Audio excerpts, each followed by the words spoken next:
Olá, galera! Seja bem-vindo no videocast Porsche Consulting Conecta. E olha onde nós estamos. Estamos aqui na Porsche GT3 Cup Challenge São Paulo. Esse é um lugar mágico para pessoas que gostam de carro Porsche. E hoje temos um prazer de conversar com o Denner Pires. O Denner Pires, ele é o CEO, o diretor, o presidente dessa empresa, e ele vai contar um pouquinho sobre essa história que ele fez aqui no Brasil com nossa marca, e também ele é um grande parceiro da Porsche Consulting, porque aqui vocês conseguem ver a operação, e nesse momento eles estão fazendo toda a manutenção dos carros de corrida. E nós, da Porsche Consulting, ajudamos ele para otimizar os processos. Então agora vamos subir, conversar com ele sobre a história, sobre o crescimento e sobre a visão dele no futuro de carros de corrida. Vamos lá!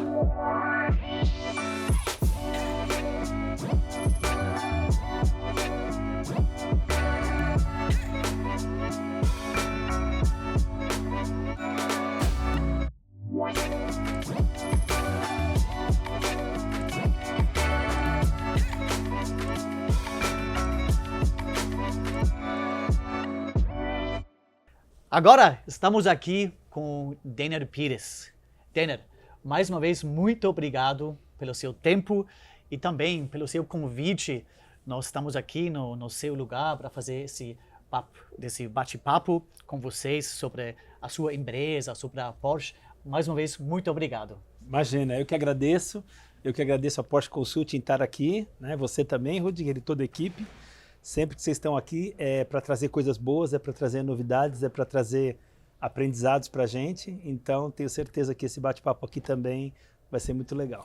Quando surgiu esse sonho? Na verdade, o sonho acho que é desde garoto de estar envolvido com corridas, e quando eu me apaixonei pela marca Porsche, o ideal seria Porsche com corrida, né? Ainda pensando aqui no Brasil, ainda muito distante e tudo, mas aí aqui no Brasil existe ainda até hoje não está tão difundida, mas existem duas corridas importantes aqui no Brasil, que uma é a 1000 milhas de Interlagos, é uma corrida que dura 12 horas, super tradicional, desde os anos, sei lá, muito tempo atrás, e 500 quilômetros de Interlagos também, de muitos anos atrás.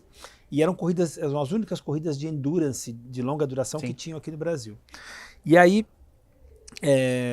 eu acabei conhecendo um amigo, que conheci outro, que tinha uma intenção de correr nessa corrida. Eu já tinha ido em algumas vezes como garoto assistir essas corridas com meu pai e tudo mais.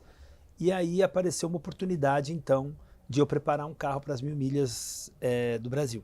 Isso foi em 94, eu demorei o ano de 94 para fazer a preparação, e a gente, de fato, concorreu nessa 1000 milhas, participou nessa 1000 milhas em 95. Ainda em 94 eu trabalhei um pouquinho num time alemão, consegui adquirir um pouco de experiência ali com corridas e com Porsche. E aí preparei esse carro. Esse carro, na verdade, eu tenho ele até hoje guardado. Ele é um carro, nasceu um carro em 1971. Né? Quando eu me conectei com esse amigo, que é o André Lara, esse carro estava desmontado numa oficina que alguém pegou para fazer esse projeto, mas acabou que não pôde dar continuidade, faltou, sei lá, alguma coisa para dar continuidade. E eu olhei o carro e falei, André, eu topo o desafio, tá pronto, né? Agora, né? Tá feito o desafio. E aí trouxe o carro para minha oficina e fiquei um ano lá, mais ou menos, preparando, e pus motor de um, com freio do outro, com não sei, ele era... Testando, né? Qual é o melhor setup. A palavra certa, ele é um Frankenstein total, né? Então, carro 71, com motor de não sei que ano, com freio de não sei que ano, com a suspensão do outro, com umas peças, naquela época era muito raro, fibra de carbono, hoje é muito mais comum. Então a gente desenvolveu aqui, eu consegui um parceiro que conseguia me ajudar com fibra de carbono, não tinha a perfeição de hoje, mas já começou funcionando. E aí então fomos para a primeira corrida oficial de verdade, que foi 1000 milhas de 95.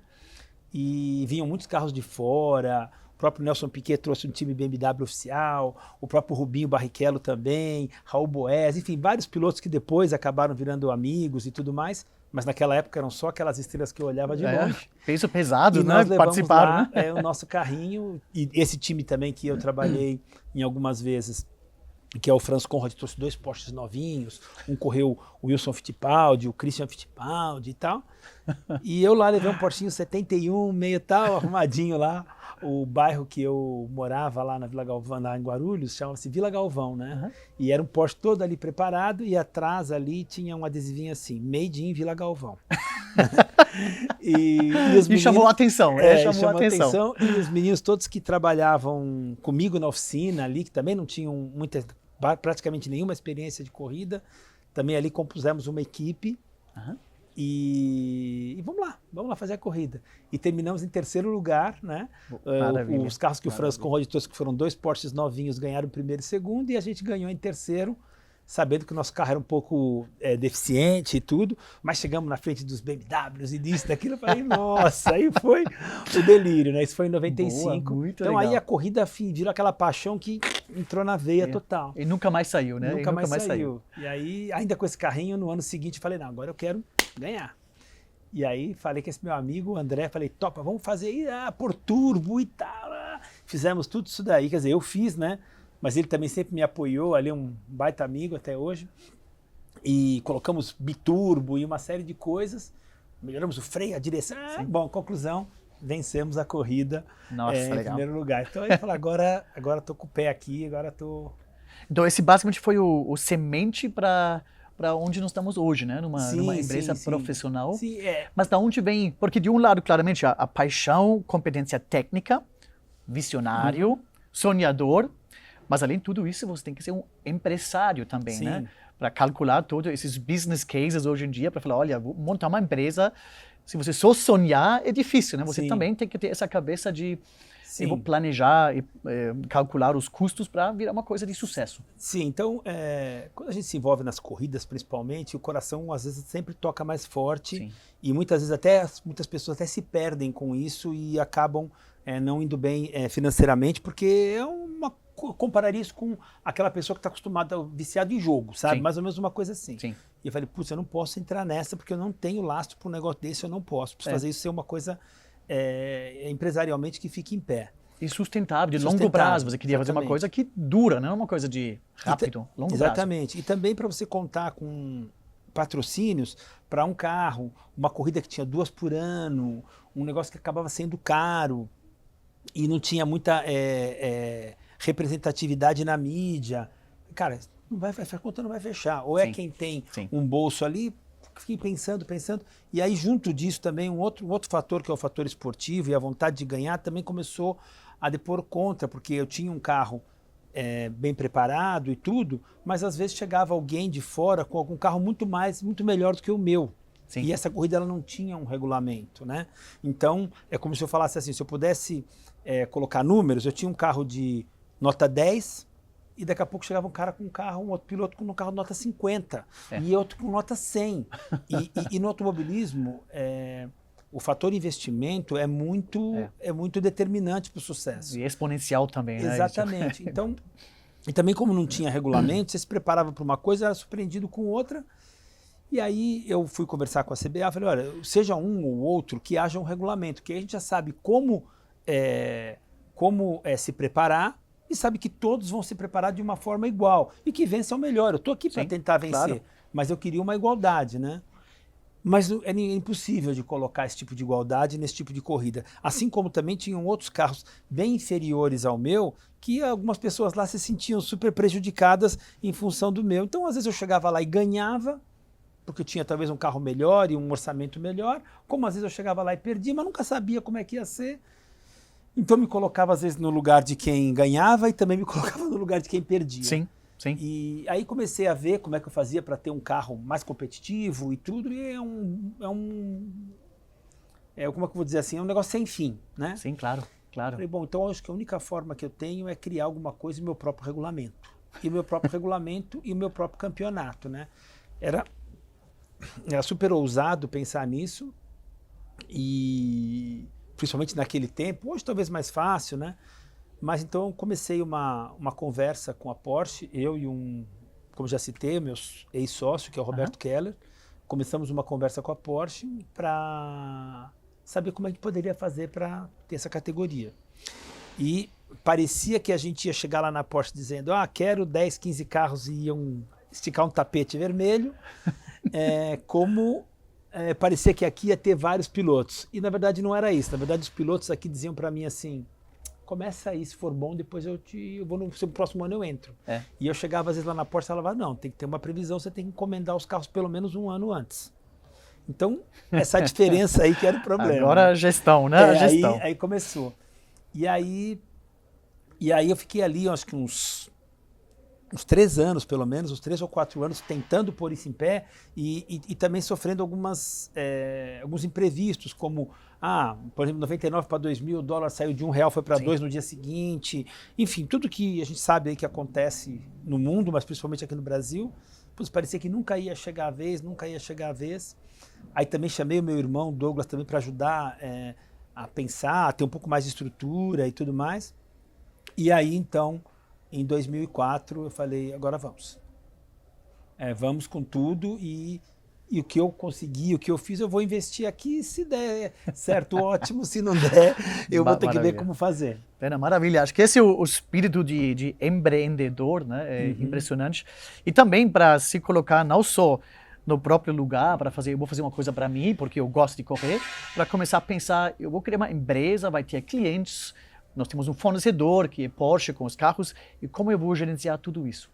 Acho que o que mostro também para você, até hoje, né, a sua empresa, com sua criatividade, que você sempre tive, todo ano melhorou a empresa em alguma coisa, processos sempre eram importantes para vocês. Você fala, olha, essa é uma empresa profissional, a gente precisa processos profissionais para conseguir crescer e sempre para conseguir oferecer alguma coisa a mais cada ano, porque essa é um pouco a expectativa do cliente.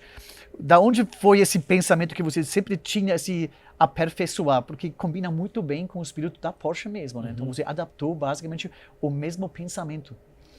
Então, o que aconteceu? Eu comecei a ver que, principalmente nos 2, 3 primeiros anos, com bastante esforço e com o conhecimento que eu já tinha adquirido, era adquirindo o conhecimento hoje e aplicando amanhã. Conhecendo hoje e aplicando amanhã. Até aquela coisa assim que tinha que ser ali da noite pro dia, né? Mas chegou um momento que eu percebi que, primeiro, que para o negócio funcionar, ele tinha que ter um volume maior. Sim. Né? Para que ele tivesse um resultado importante. Escalar, né? Hoje eu falava isso, como escalar esse negócio. Eu lembro que os 3 primeiros anos foram anos difíceis. Esse meu amigo e ex-sócio, quando chegou no 3º ano, ele falou, obrigado, eu vou ter que cuidar dos meus negócios aqui, muito legal, muito tudo, mas porque a coisa financeiramente não se pagava, não é tão atraente, né? não se pagava. E ele falou, eu vou tocar a minha vida aqui e, cara, o que nós vamos fazer? Eu falei, não, então toca a tua vida aí e eu vou tocar essa vida aqui. E aí eu falei, bom, o que eu preciso aqui? Uma das coisas que eu preciso é volume. Sim. Porque as corridas de carro é um esporte caro. Né? Sim.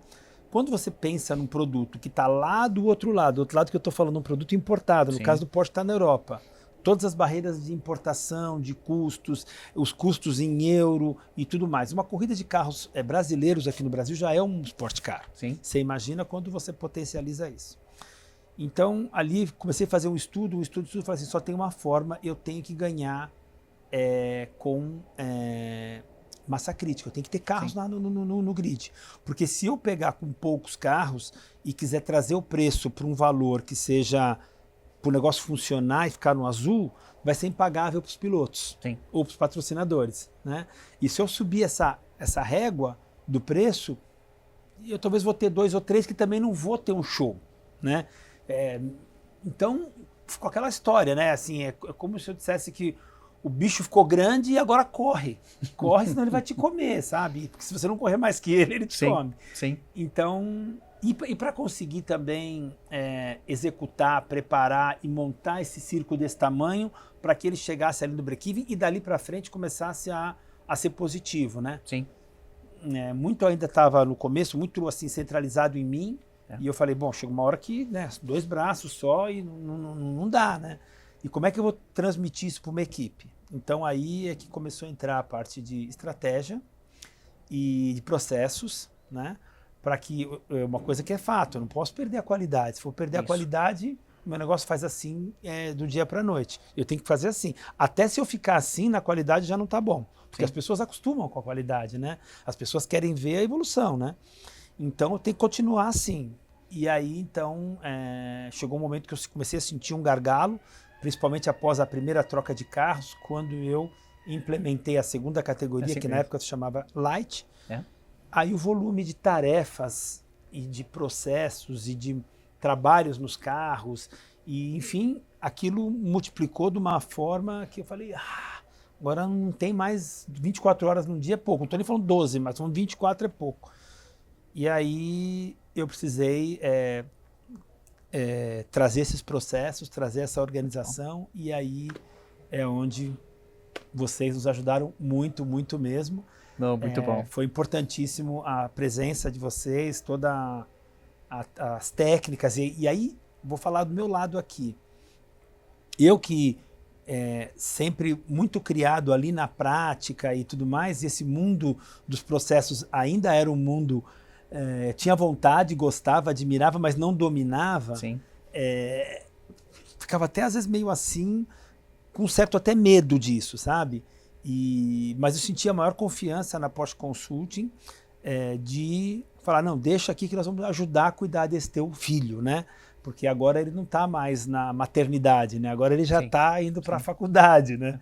Então, foi muito importante. Foi muito bom, né? Quando começou a nossa parceria, desde o início nós já sentimos uma boa sintonia, porque a gente viu claramente que exatamente 100% espírito Porsche. E tudo que nós fizemos na própria casa, na Alemanha, né? Essa virada da Porsche focando em processos, aumentar a qualidade e crescer de uma forma eficiente e produtiva. A gente viu aqui de novo, né? Você teve essa visão que, olha, o negócio está crescendo, mas não adianta só crescer com os custos, nós temos que crescer saudável. Né? Claro. Isso só conseguimos se a gente otimiza os processos. Né? Então, esse foi um processo muito bacana com vocês e está continuando. Né? Você falou 10 carros, 20, depois segunda categoria, 50 carros. Hoje temos 75, um pouco mais carros. Onde você veja o fim, você veja mais crescimento ainda. Claramente, nós estamos agora trabalhando para exatamente continuar altíssima qualidade, se destacar da competição, das outras corridas, para mostrar que Porsche GT3 Cup Challenge é diferenciado. Mas você veja a sua visão para o futuro é mais crescimento ainda nessa empresa? Sim, às vezes eu não falo só de crescimento e número de carros, né? Porque a gente não pode medir só em número de carros. Mas como é que eu costumo pensar, uma coisa que eu também aprendi com vocês, que é aquele negócio de evolui. Tem um nome esse processo, eu não me lembro. Evolui, põe uma trava. Isso, né? Estabiliza o padrão, né? Tem que colocar lá. Exatamente. Patronizar. Então, é assim que funciona a minha cabeça desde que eu aprendi isso com vocês. A gente tinha lá 25 carros. No primeiro, uma certa dificuldade. Opa, conseguimos nos estabilizar com 25 carros? Vamos assumir mais 15. Conseguimos nos estabilizar com 25 mais 15? Vamos assumir mais 9. Conseguimos com isso? Então, é exatamente isso. É a gente subir um patamar, mas se estabilizar e ter a certeza de que a gente está atendendo bem e falar assim, estou pronto, estou me sentindo à vontade para subir o próximo degrau. Perfeito. Né? E não ir subindo degrau após degrau, de forma que você pode tropeçar no meio desse caminho. E é o que a gente sente agora, exatamente neste momento. A nossa história, a gente vai trocando os carros de 4 em 4 anos, então vem carros novos para a categoria principal e os carros da categoria principal descem para a categoria secundária. Sim. Isso acontece de 4 em 4 anos. E geralmente esses carros que acabaram de ser utilizados por esse segundo ciclo, né? Primeiros 4 anos na categoria principal, que é o primeiro ciclo dos carros, o segundo ciclo é na categoria secundária, e geralmente esses carros depois voltam embora, não ficam mais aqui. E esse ano a gente então assumiu um desafio novo. Essa categoria de carros que deveria ir embora agora, que foi uma categoria de carros que entrou em 2014 na categoria principal, entrou em 2018 na categoria secundária, e em 2022 deveria ter ido embora, assim como foram as outras categorias de carro. Então a gente resolveu mantê-los aqui e fazer uma categoria com esses carros. Uma categoria totalmente de entrada para novos pilotos que ou não queiram um compromisso tão profissional de corrida, ou que estejam começando e que depois vão chegar nesse compromisso. Sim. Isso serve para os pilotos, serve para os patrocinadores, serve para os mecânicos. Então a gente está criando uma categoria onde é uma categoria de entrada para que a gente possa criar novos pilotos, novos mecânicos, novos engenheiros, novos patrocinadores, novas mídias, novas formas de comunicar, né? E que isso daí certamente será o futuro e será o futuro. Muito bom. Então, agora, são mais 25 carros. Claro, Né? um desafio. É mais 50% daquilo que a gente já estava fazendo, né? E aí a gente precisa de vocês de novo. Isso, né? A gente vai continuar, né? Melhoria contínua.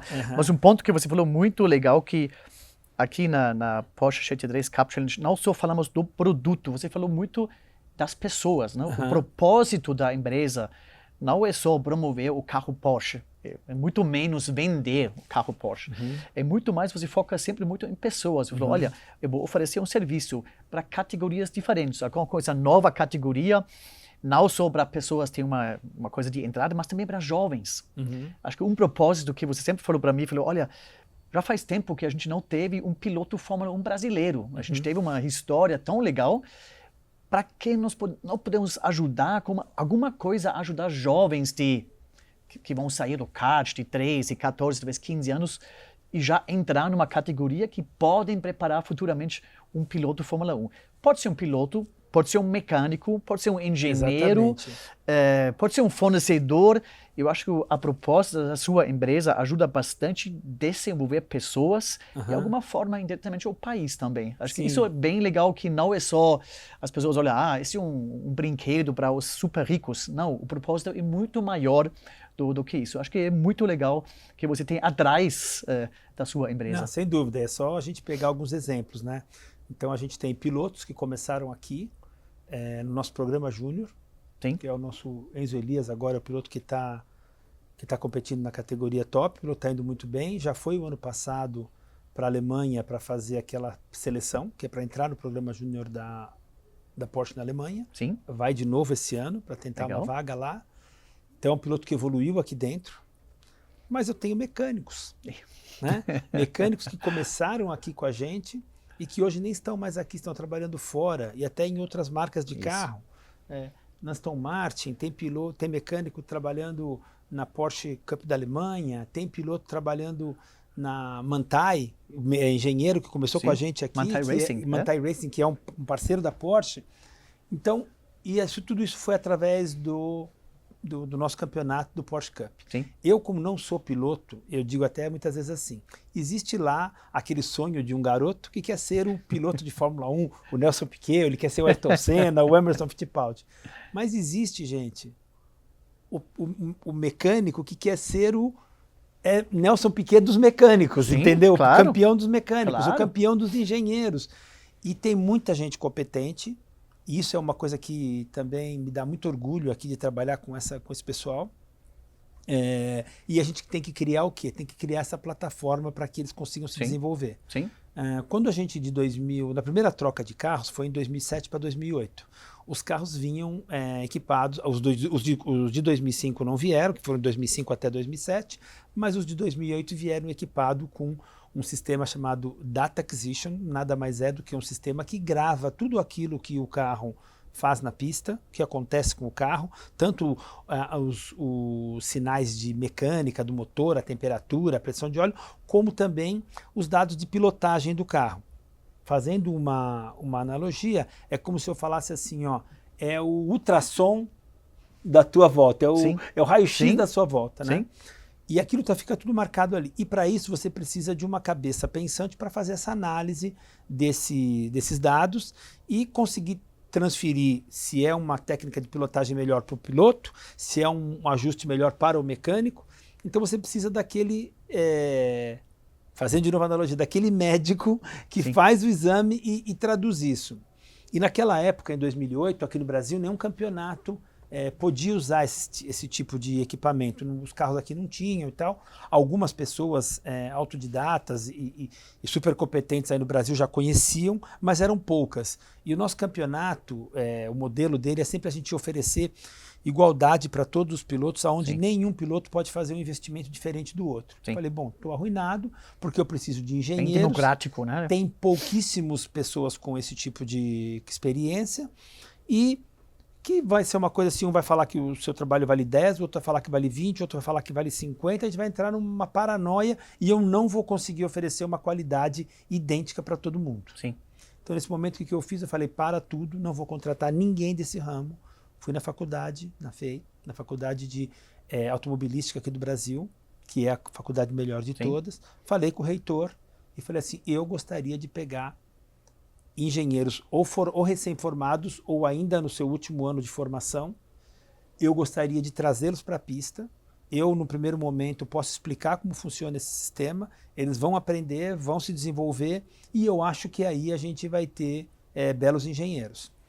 Bom, essa história começou lá em 2008, funcionou. Acho que já passaram mais de 400 engenheiros aqui. Uns foram, depois fizeram especialização fora, voltaram. Outros foram trabalhar fora, vários trabalham em outras categorias, vários trabalham em formato de freelance com a gente e em outras categorias aqui do Brasil. Eu digo hoje com toda certeza que mais de 60% ou 70% dos engenheiros de automobilístico do Brasil de competição vieram da Porsche Cup. Muito bom. E a gente continua com isso. Tem uma escola disso. Hoje a coisa tomou um rumo assim impressionante. Eu trago de tanto em quanto a gente tem um programa de trazer técnicos. Existe um engenheiro super famoso que é super competente, acho que é o número 1 do mundo desse tipo de análise em carros GT, é um belga. A gente traz uma vez por ano para ministrar um curso aqui. Já trouxemos pessoas da Austrália, de outros lugares, e vamos cada vez mais gerando conhecimento para esses meninos. E eu digo, eu não faço o curso somente para os meus mecânicos, eu faço para os meus engenheiros, meus mecânicos. Muito bom. Para quem quiser, mesmo que seja de outro campeonato. Nossa, porque eu acho que a gente tem que pulverizar isso e passar um pouco dessa experiência também. Isso mostra mais uma vez os seus 3 chapéus que você tem. Primeiro, empresário, capaz de criar uma empresa, profissionalizar, crescer.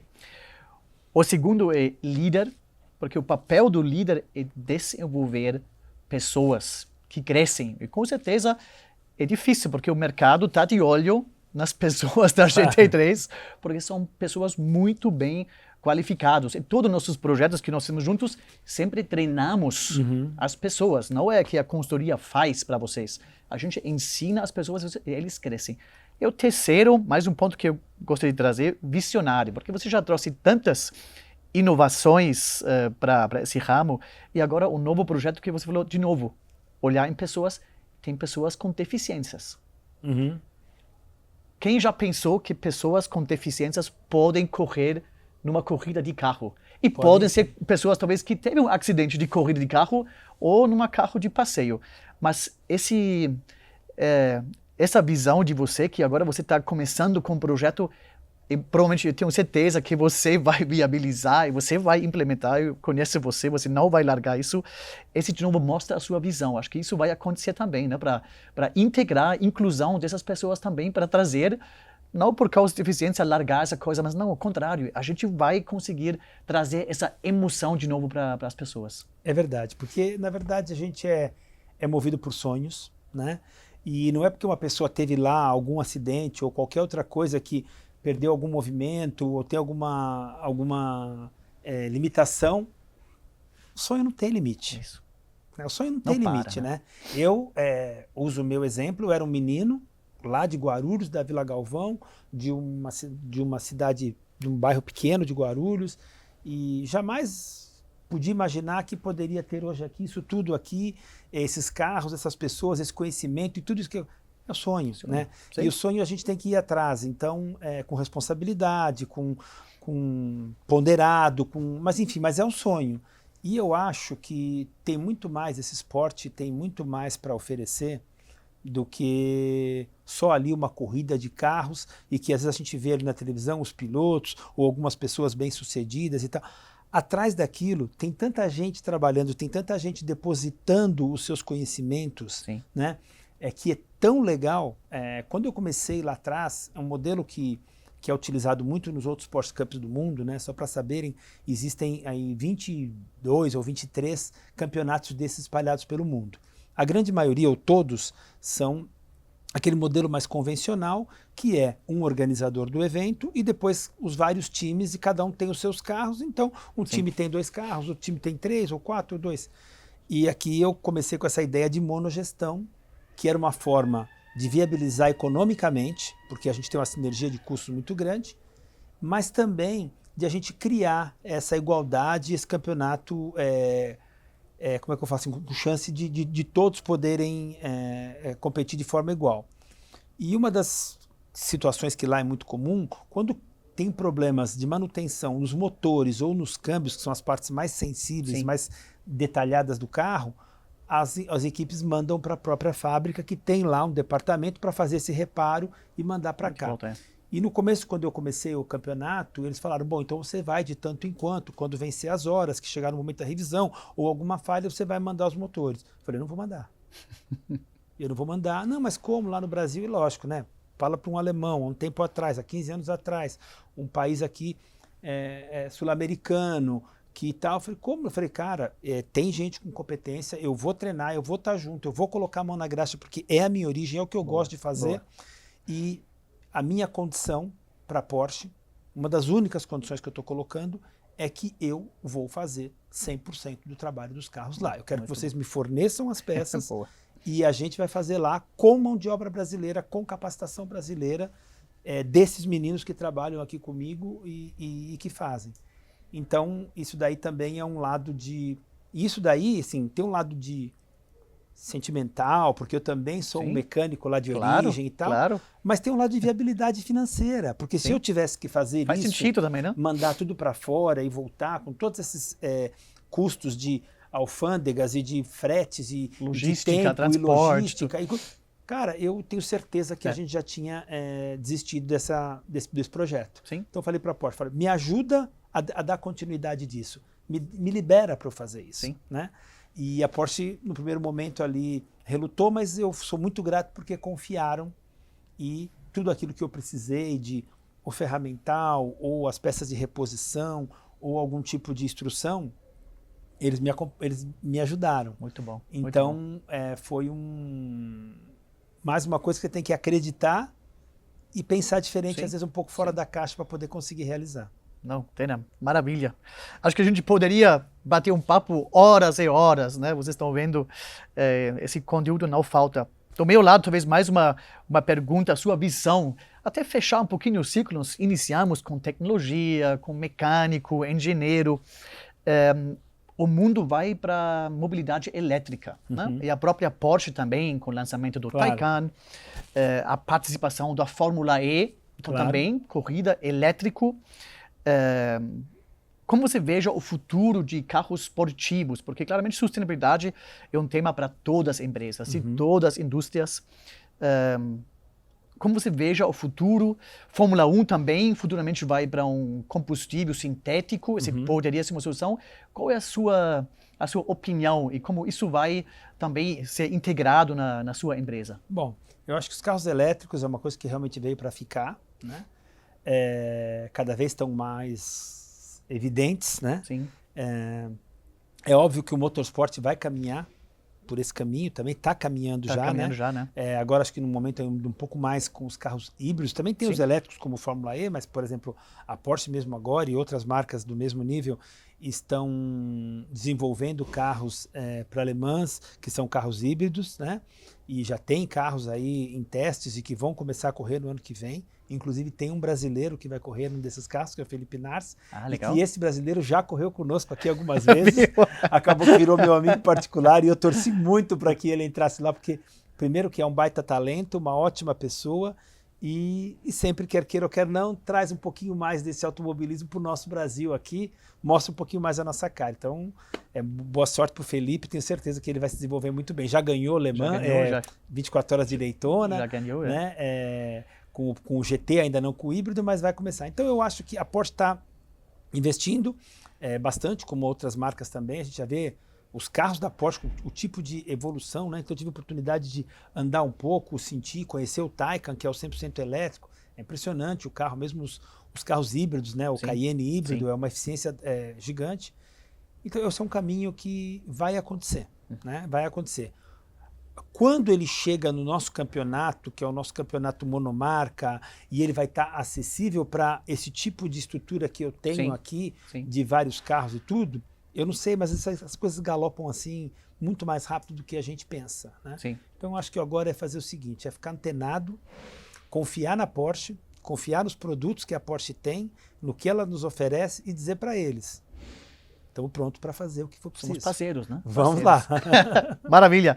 Daniel, muito obrigado. Obrigado vocês. Agradeço muito o seu tempo, Obrigado. todo esse conteúdo, essa fascinação que a gente compartilha. E pessoalmente eu agradeço muito a nossa parceria de muitos anos. E vamos continuar, tem vários desafios na frente, vai ter mais crescimento, vai ter mais inovações tecnológicas, mas a gente vai enfrentar conjunto. Não, vai sim, eu também agradeço muito a você, a todos da Porsche Consulting, porque acabo de falar, olha o tamanho desse negócio que se tornou, e se eu não tiver os processos de vocês e tudo, eu não vou sobreviver de forma saudável. Então, cada vez mais preciso de vocês e é muito bom contar com isso. Maravilha. Gente, muito obrigado. E fica a dica, né? As corridas da Porsche GT3 Cup Challenge, vai lá. É uma festa, é um evento, é uma emoção, uma experiência muito grande. Eu recomendo para todos. E quem quiser saber mais, entra em contato seja com Porsche Consulting ou com Porsche GT3 Cup. Tá bom? Obrigado, até mais. Obrigado a todos.